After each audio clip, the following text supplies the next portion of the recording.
বিষয় বাসনা অজগর সম পাকে পাকে তারে বাবা যতই আমরা বলি না কেন হরির নাম করবো হরির গুণগান করবো কিন্তু এই সংসার জালের মধ্যে এমন ভাবে আমরা মায়ায় আকৃষ্ট হয়ে যাচ্ছি যে সেই মায়া জাল থেকে আমরা যেমন অজগর সাপ যদি একবার আপনাকে আক্রমণ করে একবার পেটে পেটে ধরে তাহলে কিন্তু আর পারে না তাই বলছি বড় ঋতু যাবে কেউ বা কালে কত হারা হয়ে কাঁদে বিষয় অজগর সম তাকে পাকে তারে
কত ভালো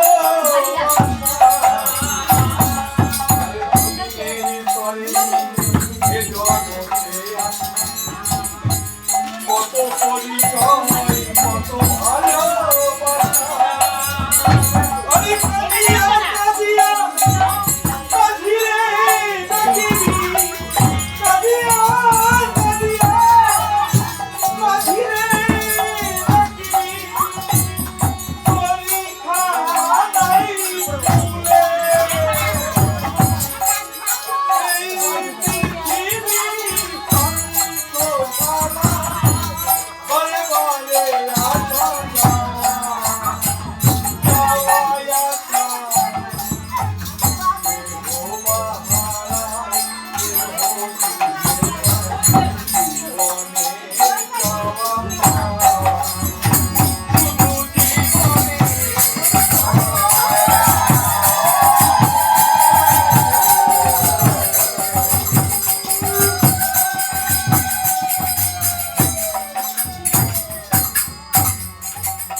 বলে বলে